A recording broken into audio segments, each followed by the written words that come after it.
Hello and welcome to another episode of Finders Keepers, the podcast that helps you find the best keepers for your keeper and dynasty leagues.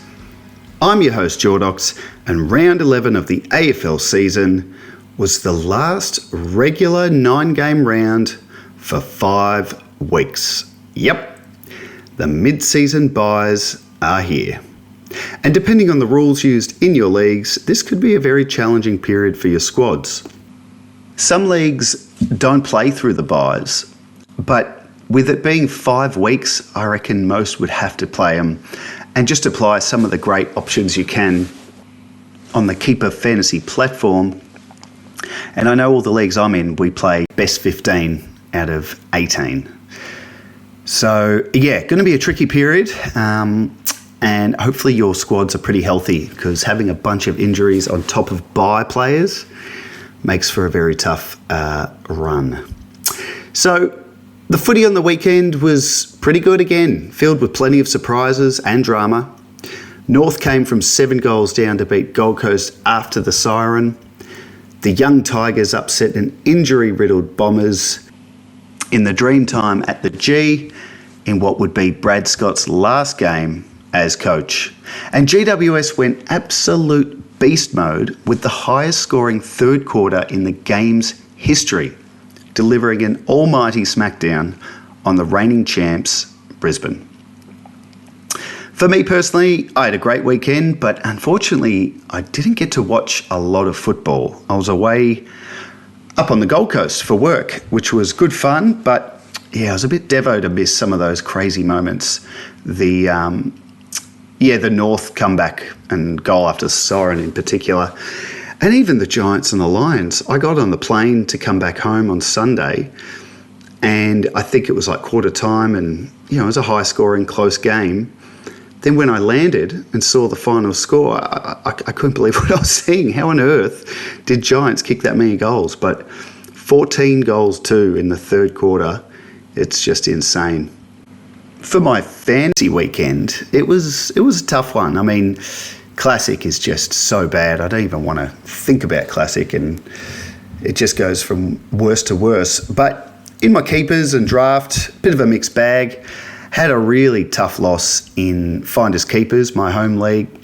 Had the opportunity to pull off an upset over the top team, and I was so close. I had Jack Steele, Rivers and Sparrow versus Matt Kennedy in the last game, and at 3/4 time I just needed to pull back 27 points.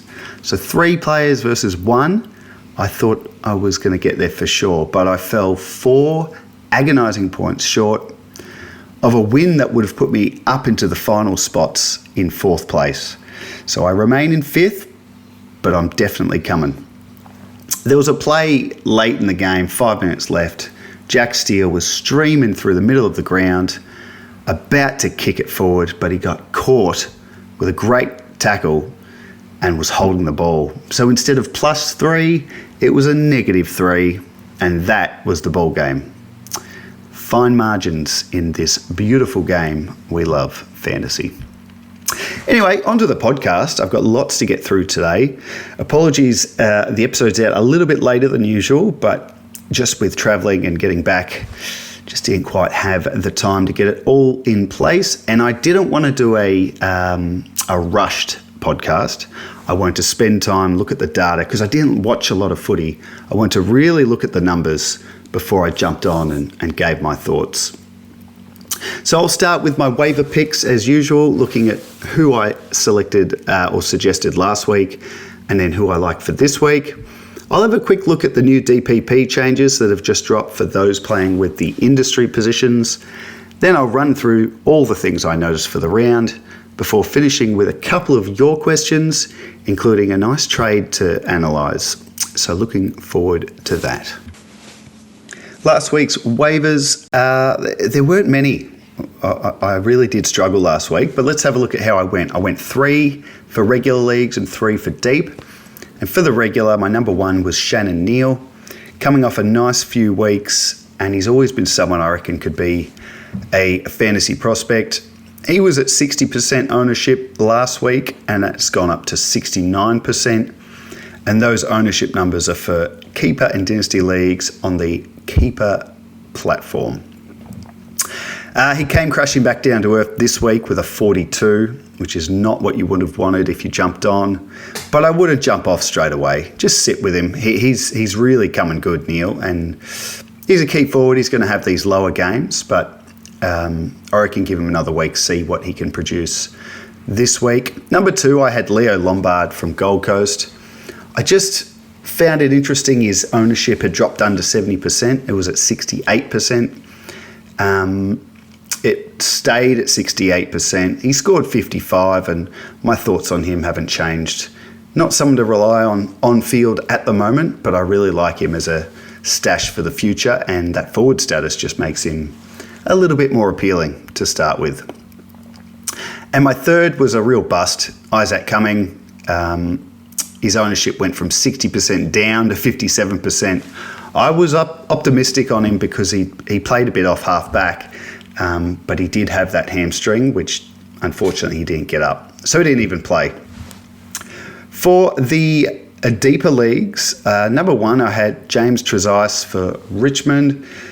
His ownership was 24% and it went up to 54% on the back of some good scores and picking up a little bit of the slack left from guys like Banks and Tom Brown as well, who are injured. So he scored 74, looked pretty good. Once again, I think you'd be happy with that. And the biggest knock on him as an option was that he was mid-only. But one of the DPP changes, and I'll go through a bunch of them shortly, is he did get that defender status. So much better to have him in the back line. Number 2, I had Billy Wilson from Carlton. He was at 18% ownership. That's gone up to 30. He scored a 65, took some kick-ins, and yeah, I think pretty much did what he's been doing. And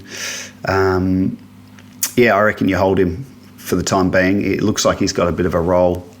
And then number 3, unfortunately for Carlton, Matt Carroll.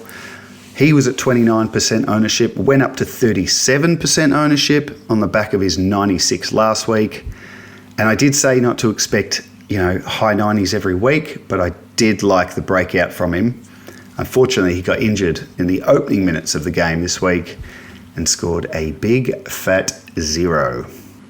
So who do I like for this week? Well, if you follow the X page at FindKeepAFL, you would have seen these names dropped earlier on Tuesday because I knew that the podcast wouldn't get out until after most leagues have done their waiver picks. So hopefully you caught that and was able to get the picks in time. But here they are, number 1 for regular leagues. I really like what Will Hayward's doing, and it's really crept up on me, his scoring. He's owned by 65%, so it's on the higher end of what I class as likely to be available. But he scored 97. He's actually scored 90 plus in 4 of his last games. And he's really enjoying life in blue, averaging career high disposals and marks. And yeah, he's just much more involved. I mean, at Sydney, he's an excellent player, but he's a real quality over quantity type guy. Not big numbers, but very impactful. But this year, yeah, he's up on his touches and marks. Don't know if he's getting up the ground more. Maybe he's getting involved in more chains. Whatever it is, he's looking good. And yeah, I think he's just probably been forgotten a little bit. Number 2 is Steve Cornelio for the Giants. His ownership sits at 61%, which is just far too low for someone of his ability and capability. And he's had a really bad year. He's barely played midfield. His scores have almost at times not even been fieldable.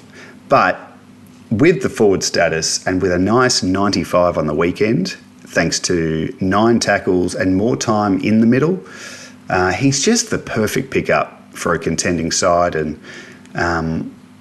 I'll be pretty surprised if that ownership doesn't shoot up closer to even 80% after that score. His teammate, Phoenix Gothard, comes in next. Wow, what a game. So he's owned by 39%. He scored 130 on the weekend, nearly 30 touches, 10 tackles. handful of goals, just an absolute belter of a game. And he's shown plenty before this week, but yeah, this game was insane. The only thing I'd say, and I actually think he's going to be the number one picked up guy.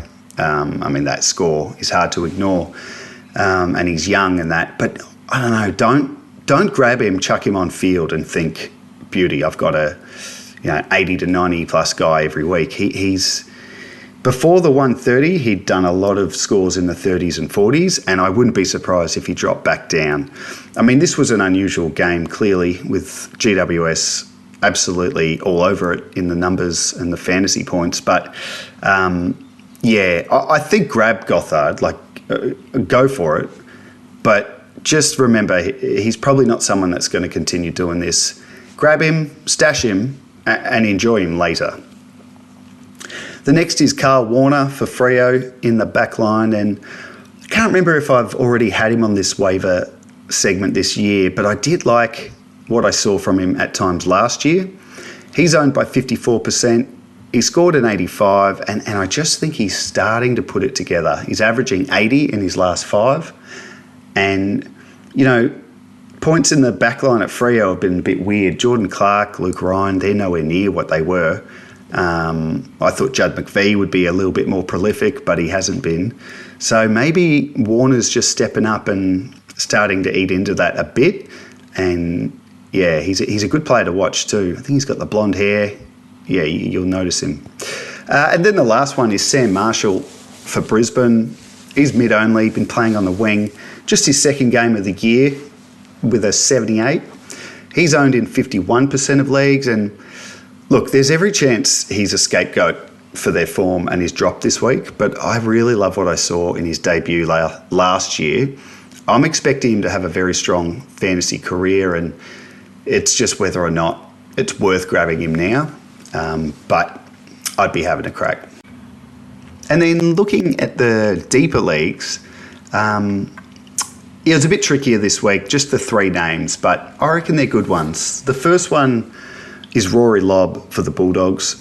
He's got defender status. He's owned by just 13% of leagues, and he scored 102 on the weekend, but that was his second week in a row playing as the main ruck. Obviously, with Tim English out again. I actually saw an interview, I think it was with Bevo, with the coach. I can't remember where I saw it, but apparently, I think Bevo was driving home from the night that English got injured again, and Rory Lobb texted him and said, "Hey, I'll play ruck if you want. I'll do whatever you need." And they did, and he scored 65, I think, last week. But to score 102 up against Max Gawn, and he did it with 10 tackles, which is pretty good. It's very good for him. I don't know. Defender status, playing the number 1 ruck, I think he's a pretty easy pickup that you can just pop in there and at the very least play him until English returns. Number 2, Nathan O'Driscoll for Freo. Midfielder, plays on the wing, can play inside a little bit.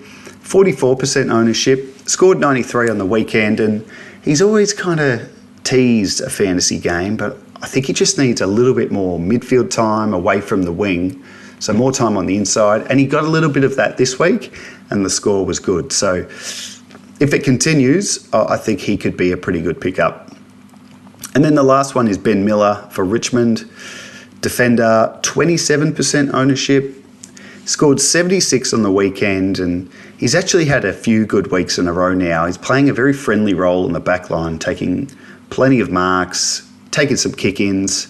He has a 3-round average of 92, which is pretty good. So I held off on sort of suggesting him last week after a nice ton, but 3 weeks in a row he's been pretty good, and I reckon it'll continue. Once the game opened up again on Sunday night, we had our next lot of dual position player changes announced for the leagues who play with the industry changes. So by industry, I mean the same as what the classic games use, Fantasy, Supercoach, and the data just comes from Champion Data. Now, on Keeper Fantasy, you do have the option of using the keeper-specific changes. They happen more regularly, and there's sort of different criteria for them. But I'm talking about the industry ones that just dropped, and there are a fair few. It's our first look at this since, I think, round 5. For the back line, I think Max Holmes is the big one, and we all saw it coming. Very handy for those owners.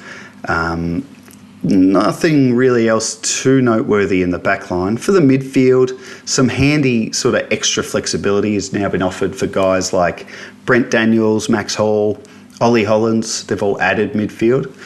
But it's the forward line where the most relevant names have landed. There's some really good ones. Jagger Smith, as expected, picked up forward status. Same with Milan Murdoch. So 2 very handy guys in your midfield. Now you can slot them forward. But the big ones, I reckon, are Jake Saligo, Ned Long, and Colby McKercher. Now, I'm worried about Ned Long. So even with the forward status, I'm still worried about him. I'll go into it soon, but I'm pretty sure he didn't attend any centre bounces this week, maybe, or very few. I don't like him being squeezed onto a half-forward flank. I don't think... Yeah, it's worrying. McKercher, well, he's had forward status before, and I've got McKercher. It's frustrating that he's got forward status because, for me, he should just be playing half-back, but whatever. He's going to be a jet long-term, so I'm not too worried about it, and having forward status was pretty handy. But Jake Saligo's the really interesting one. This is a huge reprieve for frustrated Saligo owners who are not sure what's going on with him. I got a question from a listener about Saligo, and I'll go into it a bit more in detail at the end of the podcast. But I'm a believer, and I'm still a believer in Saligo, and the fact that you can now put him in the forward line is huge. I reckon some owners were looking at maybe getting rid of him via trade or whatever, but he's got the forward status now, so just stick fat. There's reasons for why he's been so poor this year, and again, I'll go into all that later on. Alrighty, round 11. Here are the things that I noticed. Starting on a cold Tassie Thursday night where the Hawks took on Adelaide, and yeah, Hawthorn won the game. This is a big win for Hawks. I just think Adelaide should have won it. Hawks were there to be gotten with no Gunston, no Barras, and Adelaide actually started well, but yeah. But anyway, I won't go on about that because this is about fantasy, not my Crows. So for Hawthorn, look, the rucks, I definitely talk about the rucks for Hawthorn every week. And I was a bit surprised. I really thought they'd drop one of Reeves or Meek for this game because there was a 5 or 6 day turnaround.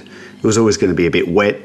But they played them both, and I guess that was pretty smart because they really wore Lockie McAndrew down by the end of it. Interestingly, though, Mabior Chol attended 22% of the centre ball ups. Very strange to me that you would have Meek and Reeves and not use them for a handful of them, the centre ball ups. So, yeah, I don't know. Meeves, that's a good one. Reeves and Meek, both around 50% time on ground. I just really do wonder if that day is coming where one is dropped. Overall, Hawks had a pretty Hawthorn-like game. You know, they didn't score any fantasy tons. The scoring was well spread out. Cam McKenzie top scored with a 94. He's having a pretty good year. He didn't take any marks in this game.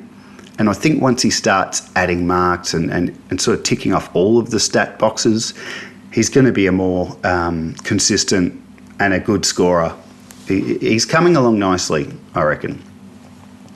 For the Crows, Josh Rochelle scored 59. He had a pretty poor game, I thought. He missed shots he should have taken. And yeah, the Crows really needed him to step up, but that might be a bit harsh. Now, he's really interesting. He started the year with plenty of midfield time and he was sort of breaking out as a midfielder. And then as Rankin came back and returned to fitness and form, they've swung it. So Rankin's been the main mid, Rochelle's gone forward.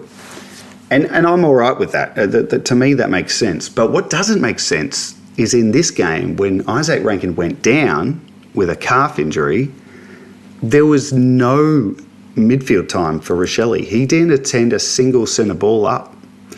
They put Dan Curtin in there, which is fine, but I'm really starting to wonder what's going on there. I mean, I'm all right with Rochelle having less CBAs because Rankin's in there. But for him to have none, even when Rankin's out, I don't know.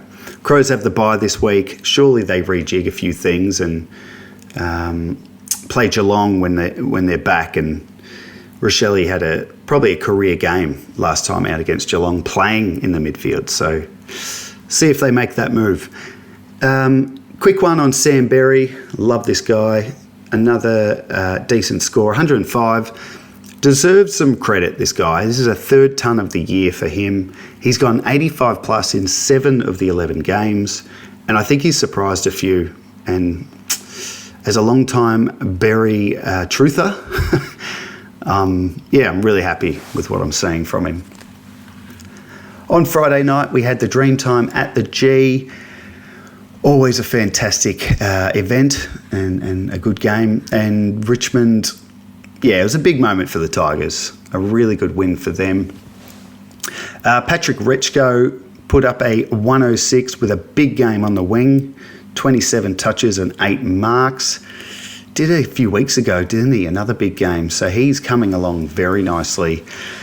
Seth Campbell scored 68, but I'm really interested. This was the second game in a row where he had over 50% centre ball ups attendances. Now, he only scored 60s in both those games, but it's an interesting role change, and I'm just keen to watch it for a little bit and see what it turns into. For Essendon, it was a nightmare night, and the job was made pretty hard with all the injuries. They had 4 injuries in the first quarter and a bit: Guelphy, Durham, McGrath, and Caldwell. And Caldwell played out the game, but I think he just sat in the goal square because he barely touched the footy. And I think any other game he would have been off. So with so many injuries, Essendon had to move some magnets around, and we saw Archie Roberts move into the midfield again to help cover some of those injuries. He scored 106, and I don't think he'll stay there. I think once they have a fresh lineup and other players come in, Roberts will go back to what he was doing. And that's racking up the footy at halfback. So with Roberts moving into the midfield, that opened the door for Mason Redman to have a big game. He scored 117. He had 30 touches and took 8 kick-ins. Again, I think that knock-on effect of Roberts going into the middle, it obviously helped Redman this week, but I don't think it will continue. Redman, he'll still score well, but 30 touches is pretty big. And then lastly, Darcy Parish. He deserves a bit of credit, this guy. I mean, a huge score in this game, 129. He won the medal for best on ground, which was not overly well received by the Richmond faithful. He had 41 touches for 129, and that was with 5 frees against. So imagine he didn't give any against, it would have been even bigger. Now, did you know Parish has only dropped under 90 once since round 4, and I'm pretty sure that it was the Anzac Day game where I don't think anyone probably scored a 90 for Essendon. After a bit of a tricky start, and I think sometimes those who play the classic game, our perceptions can be impacted, and he sort of sucked early, but he was coming from a long way back, time out of the game and injury-wise. And as his time on ground has gone up, so has his scoring. So, great return for Parish, and owners who've sat on him for a long time will be very happy with what he's doing. The other Friday night game, we had another Friday night double header, was Freo and St Kilda, and I didn't catch much of this. Looked like St Kilda were in it to their eyeballs, and I think they were ahead for large periods, but Freo had a big last quarter, and I think that's 10 wins in a row now for the Dockers. And they're flying.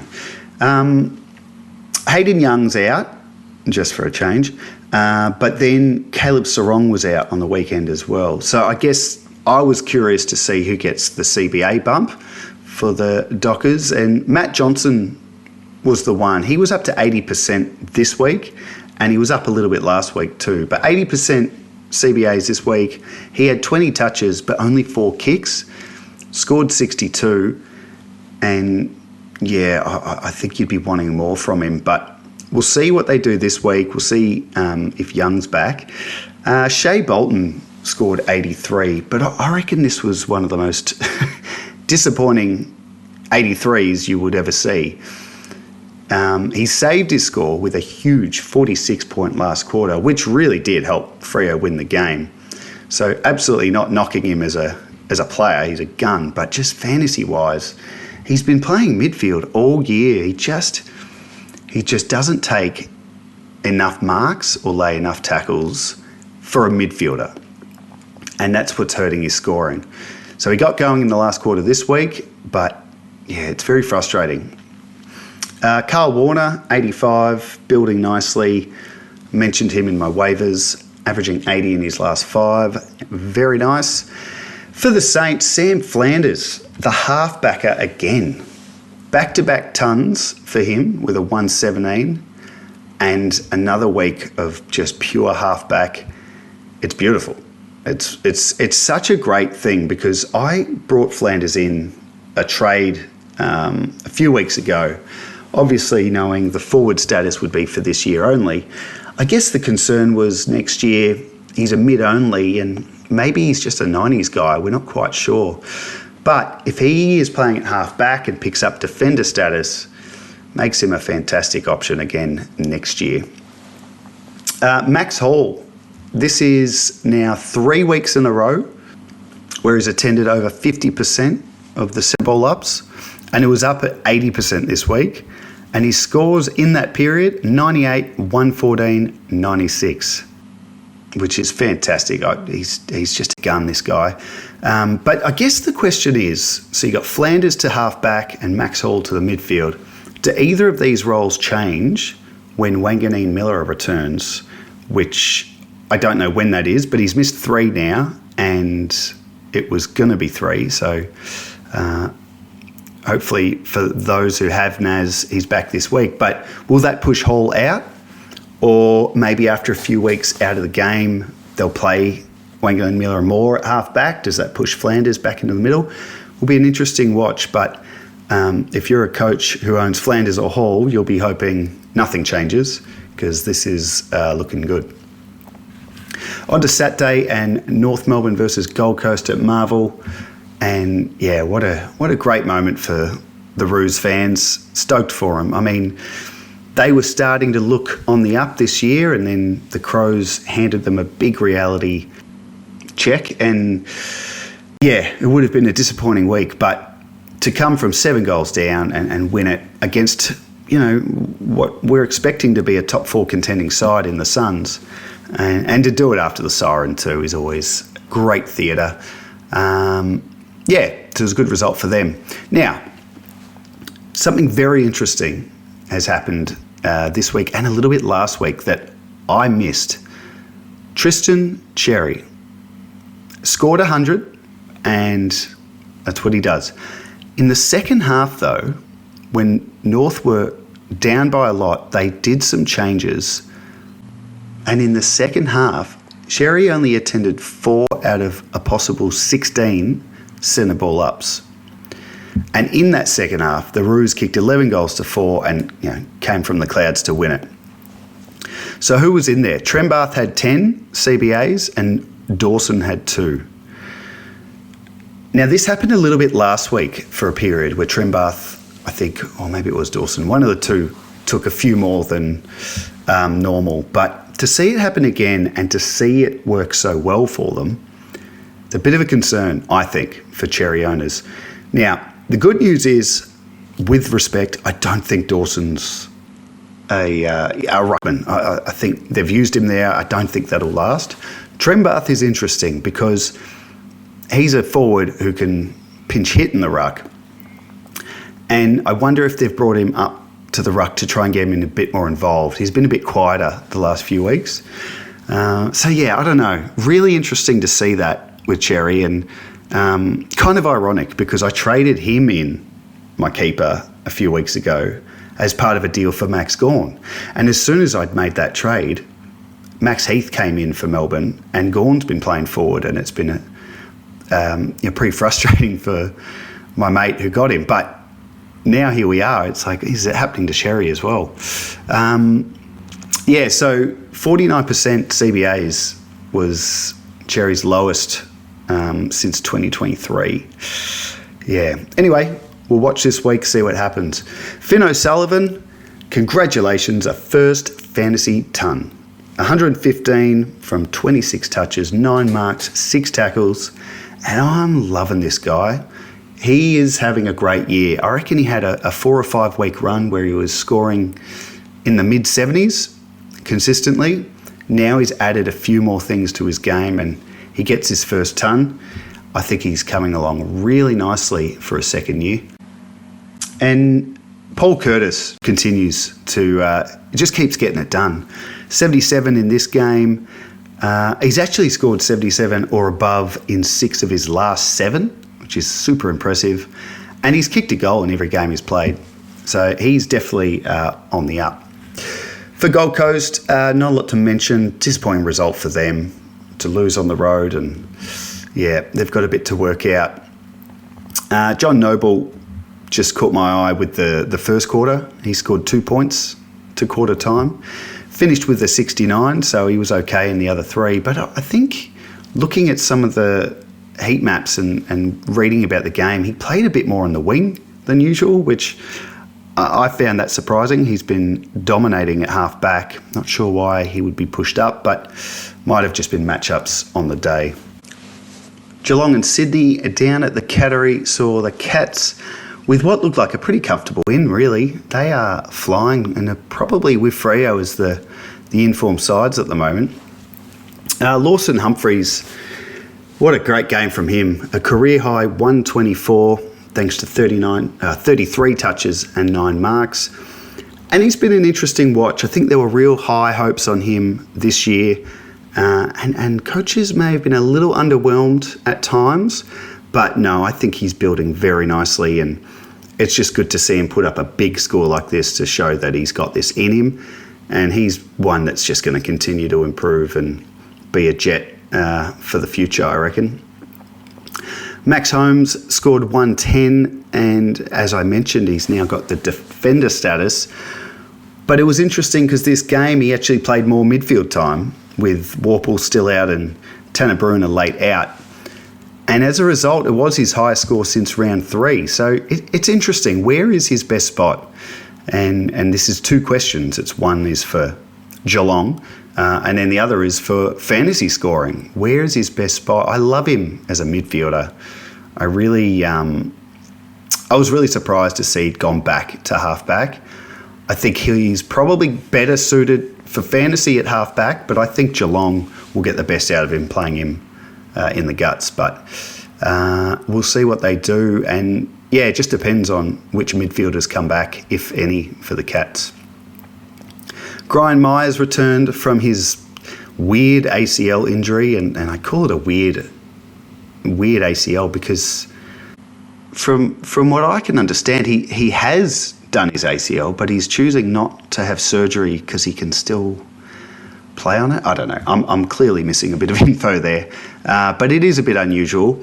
Great to see him back, and he scored 97, took 11 marks. So, yeah, he's just going to keep going until he can't, I think.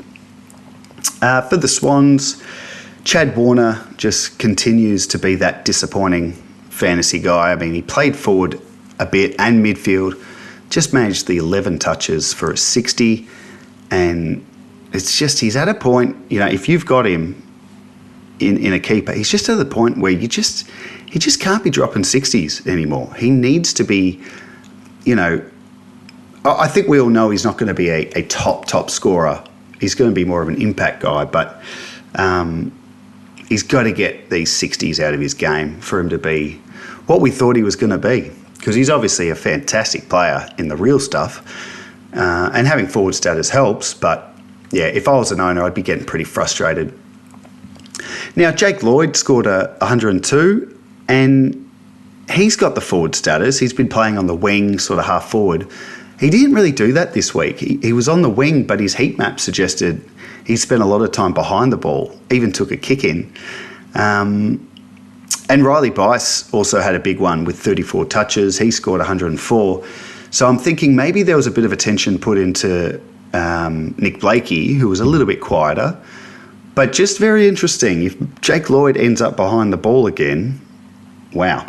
We remember what he did in his peak, and he won't get back to that, but much more enticing option if he's playing backline.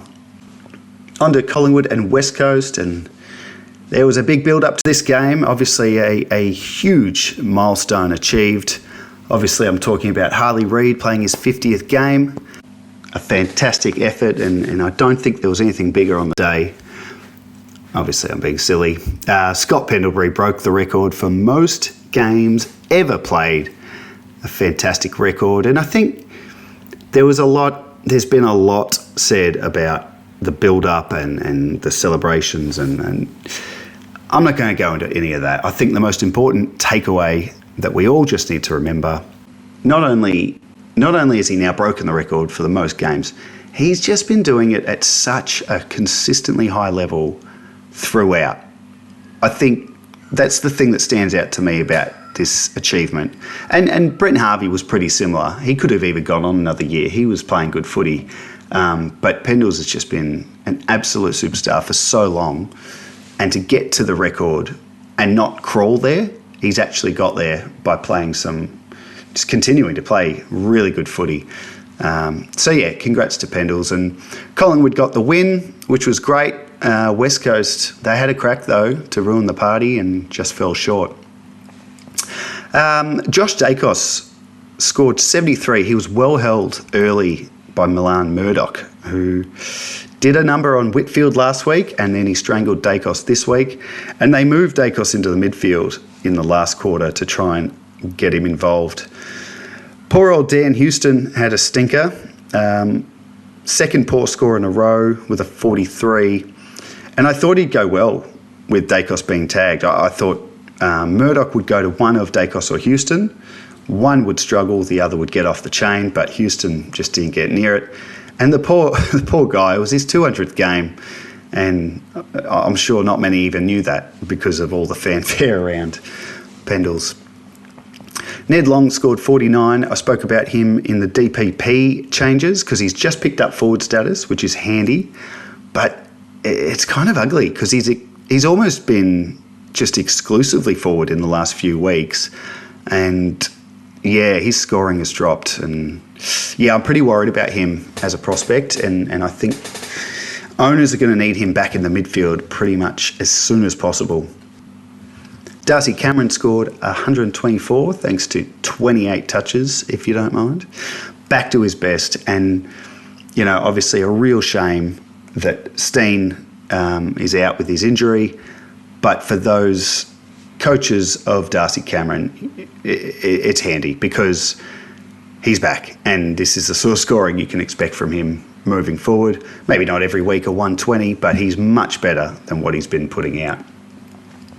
Now over on the other side in the ruck, Bailey Williams for West Coast, back-to-back tons, 106, and he had a whopper last week. Now with his forward status, he's becoming a real asset to coaches who did jump on at some point. He's really coming good, isn't he? I mean, I don't see Flynn back in there taking over anytime soon. And Williams is still, what is he, like 26? He's right in the sweet spot for rucks who break out. So who knows? He could go on with it from here. And then the last bit, Milan Murdoch, even playing such a lockdown role on Dacos, he still got to 71.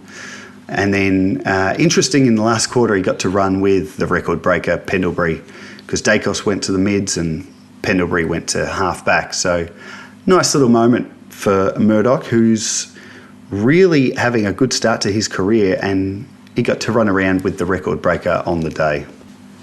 On to Saturday night, and Port Adelaide took on Carlton in Adelaide, and Carlton have gone 2-0 since the coach left, and Josh Fraser's having a pretty nice start to his coaching career, although he still reckons he doesn't want the job. But 2 wins from 2, very nice. Really disappointing from Port. I mean, they've been really good. They've been up for a while, so I guess I'm not too surprised they had a bit of a down game, and hopefully for them they can bounce back. But Jason Horne-Francis with 124. Where has this version of the Hornet been the last few weeks? 32 touches, 3 goals, dominated. And yeah, I haven't got it in front of me. I reckon his last 5 or 6 weeks, he's either going 120 or 60 or 70. Stick with the 120s, please. Ollie Wines, not sure what happened with him in this game. I don't think he was on the injury report, but he had just 45% time on ground and just had 5 handballs, scored 22. So, yeah, maybe he was a bit off on the night, not sure, but that's something to watch. And if he does make way and he's out, I'll be talking about Will Brodie again, because I'm going to keep talking about him until he retires. But yeah, we'll see what happens there. Jason Burgoyne only scored 73, but he went on the ball in the second half, and particularly that last quarter where he attended 5 centre ball ups. And yeah, I don't know. It's interesting. We've seen him on the wing. We've seen him at half back. And we want him at half back. Better scores, defender status. Maybe playing a bit on the ball could be something that unlocks him as a more consistent scorer for us. And I wonder if Port Adelaide will continue to look at that. And then Zach Butters scored 97, and he spent some time at half back, which is interesting. So I think for a bit they swapped him and Burgoyne. And I knew this would happen. If you can remember last week, I absolutely put the Moz on Butters, because I'd noted he'd had 9 games in a row of 30 or more touches, and he needed just 7 more to level the all-time record at 16. And in this game, he had 28 touches, so he fell just short. But still, remarkable effort to have gone 9 games at 30 and over, and it's not like 28's much off the pace either. For the Baggers, and they're now in form, 2 wins in a row. Will Hayward, I talked about him as my waiver pickup of the week. He's really crept up on me with his scoring, 97, and as I said, 4 of the last 5 have been over 90. Lachie Cowan. Now, I had to fight the urge to put him in my waiver picks again, because his ownership was only 57%, I think, and I've been a big fan of. I've been a big believer in him emerging as a fantasy guy, and yeah, he's just had a tricky year. But credit to Carlton mate of mine, Ray, who he did say to me a while ago, he wonders if a new coach could unlock Cowan's fantasy game, and the 2 games with a new coach has seen him put up back-to-back 80s. He laid 5 tackles, which helped him this week. Looking at his heat map, and there's no obvious sort of change of where he's playing or the role, but he's just more involved, and hopefully it can continue. Adachera had an interesting game. He didn't attend a single centre ball up, playing on the wing, scored 61. Pretty concerning if you're a Chera owner, because obviously they won the game, and yeah, it's interesting he wasn't in there for even one of them. So we'll see what happens this week. Jack Eisen, 72, backed up an impressive debut last week with another solid game. Kicked 1 goal, 3. He's playing half forward, a little bit of time in the middle. A very nice find there for Carlton. On to the 2 Sunday games, and we start with GWS and Brisbane. And what a incredible result this was. That third quarter, 14 goals to none for the Giants. I want to actually just sit down and watch that third quarter at some point, just to see how How did that happen? Anyway, big win for the Giants. They'll be up and about. And the fantasy scoring certainly favoured them. They had some big ones. And whenever this happens, it's hard to work out what scores came because they dominated versus what was real and can be expected. And Brent Daniels falls right in that. I'm struggling to get a read on this guy. He's obviously been injured. He's always got injuries. He's come back in and his scoring's been quite up and down. And then in this game, he had 77% CBAs, 24 touches, 5 tackles, 2 goals, scored 106. But I just don't know what that is because he played midfield, I think, last week, barely touched it. So really hard to pick what's happening with this guy, but I've got him in one of my leagues and, yeah, pretty happy to see a good score on the board. Now, with Lockie Whitfield pulling out of the game as a late change, that meant Lockie Ash didn't play any midfield and spent all his time at half-back. He scored 87. And yeah, I think it's been interesting watching them put him in the midfield, and he's a bit like all those guys, like a Sinclair, Wanganeen Miller, Max Holmes, good comparison. He can play midfield and he can score, but as a keeper owner, you want him in the back line at half back. So we'll see what happens this week if Whitfield returns.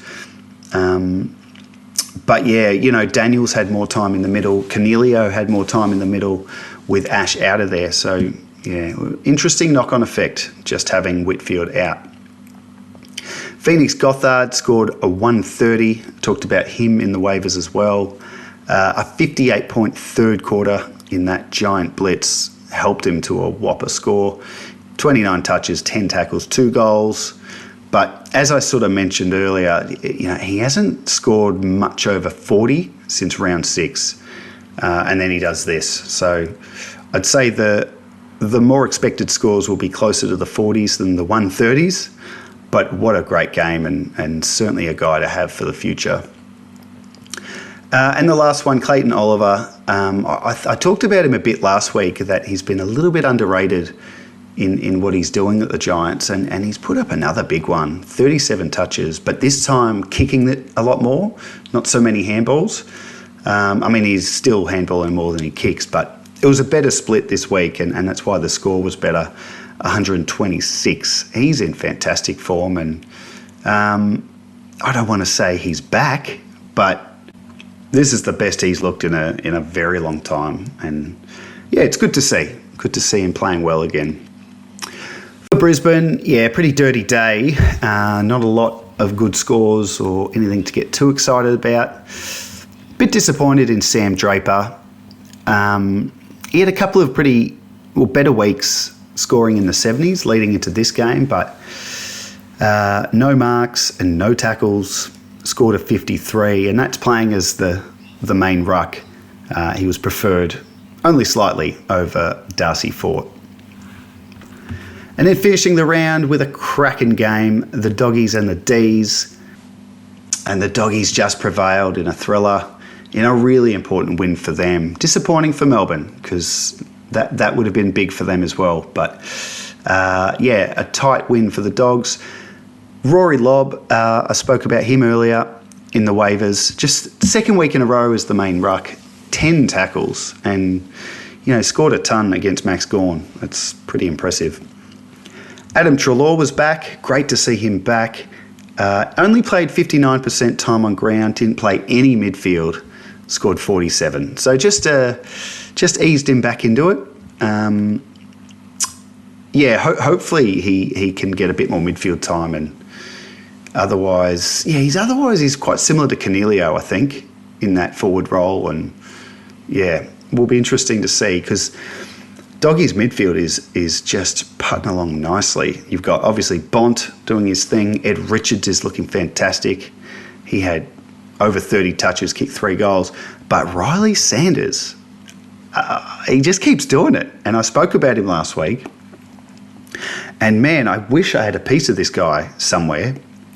I wish I'd tried to get him before this year. But back-to-back tons for the first time in his career. 30 touches and he's just loving life as a midfielder. And yeah, long may it continue. For Melbourne, Trent Rivers, he was back last week and he played a lot of midfield, but with Caleb Windsor back in the side, Rivers went out of the CBAs to the back line and scored 67, and yeah, not the output you wanted. Certainly I wanted. I needed him to score 72. I would have won, but forget that. But it is interesting. I mean, they've got Jake Bowie, Ed Langdon, more of the same from them, 94 or 91 scores respectively. But they've got them in those sort of plum half-back roles doing a good job.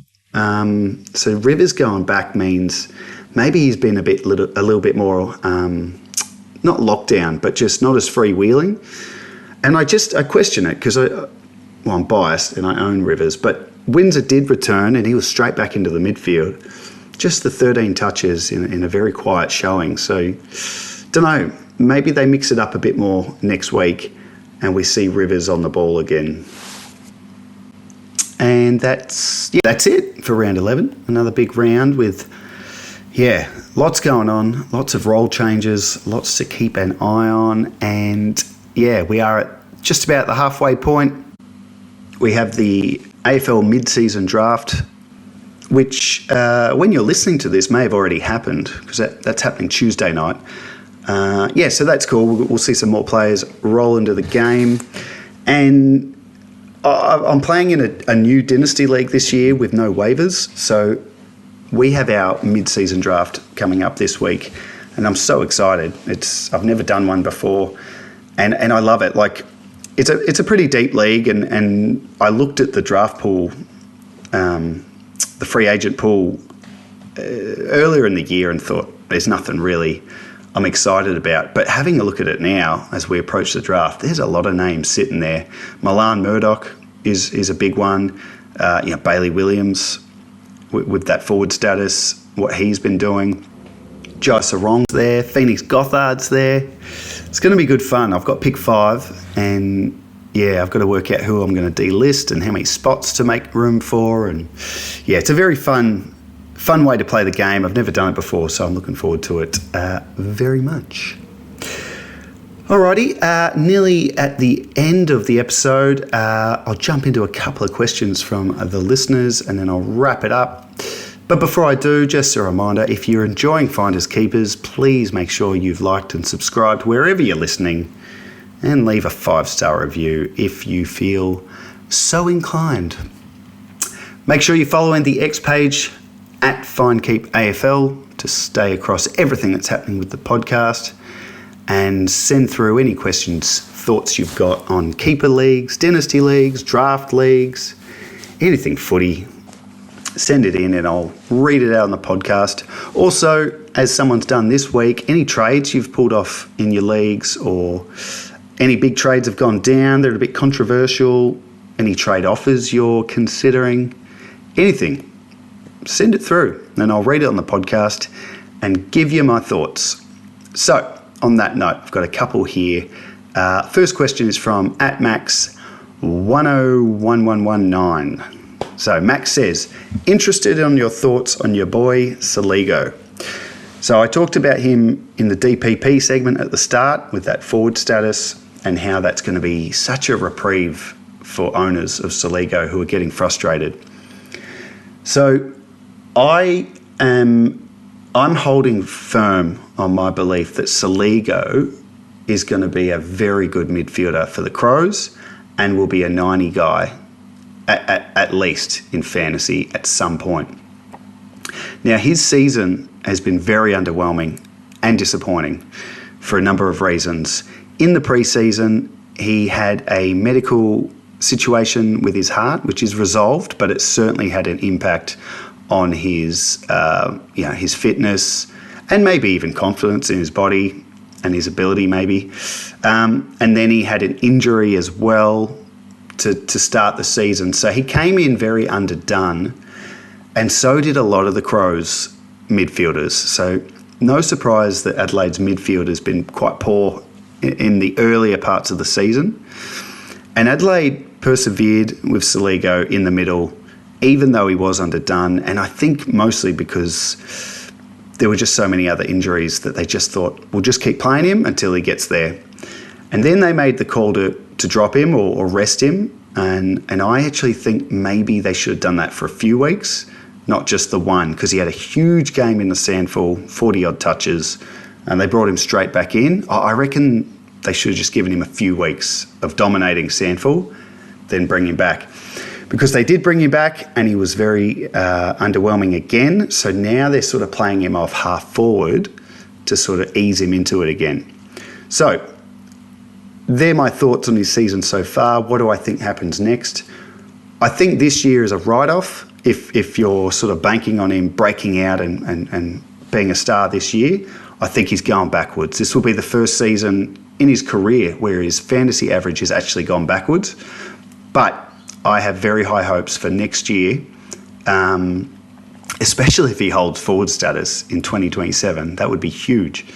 But a full pre-season, maybe the Crows bring in a mid, it doesn't have to be, a top guy like Zach Merritt, but Zach Bailey, Lachie Neale, there's talk the Crows are going to bring in a midfielder that'll help that balance. And with a full pre-season, I'm back in Saligo to really bounce back next year. So if you've got him, sit on him, keep him, and just, rejoice in the fact you could put him in your forward line now. If you don't have him, and you know the guy who has him is sick of him, go get him. He's a great buy low option. Make a trade. Oh, it'll be hard now because he's got the forward status. But if you can get him, I think he's a great option because this year's a write-off. Next year we'll see him bounce back. I might be a little biased because I'm a Crows fan, but I do believe everything I just said. So thank you, Max, for the question. And if you're an owner, hopefully you stay with Jakey Boy and he repays the faith. The next question is a trade sent in by @NZajak2. And here's the trade between Mean Machine and Redemption. So I'm not sure which side of it NZajak falls on, if it is even his teams. But anyway, this trade went through. Mean Machine gets Hugh McCluggage. Redemption gets Cam Mackenzie and a second-round pick. Interesting. I think the guy that got McCluggage, the coach that got McCluggage wins this. I'm a big raps for Cam Mackenzie. I spoke about him even on the episode today, but targeting McCluggage at this low point is really smart. McCluggage he's struggled, and so have a lot of Brisbane players this year, let's be honest. But he had a very long time out with that injury, and he's still working his way back in, McCluggage. So I think Mackenzie and a second-round pick is good, but I don't think that's what he's worth. I reckon you could have got a lot more than that. And look, it could have been a case of one side's rebuilding, the other's contending. That's fine. But, McCluggage is only 28. Mackenzie's 22. It's only a 6-year gap. And that second-round pick's obviously nice. But, I'm a big fan of McCluggage. So, well done to Mean Machine for bringing him in. And thanks, NZajak2, for sending that in. Really appreciate you and Max supporting the podcast by sending in your questions and your trades. So thank you kindly. And that will do it for Finders Keepers this week. A massive episode, nearly at an hour this week. Look at that. So thanks for listening. Big week ahead. Good luck with round 12. Don't forget that the buys have started. So you've got the Crows, the Suns, the Kangaroos and Port Adelaide on the bye. Make sure you put those guys on the bench and hopefully you've got enough to cover and have a good round. Good luck. Thank you everyone for listening. I'll be back next week, hopefully a little earlier than this week, to go through everything that happened in round 12 from a keeper and dynasty league perspective. But in the meantime, I'm Jordox. This has been Finders Keepers.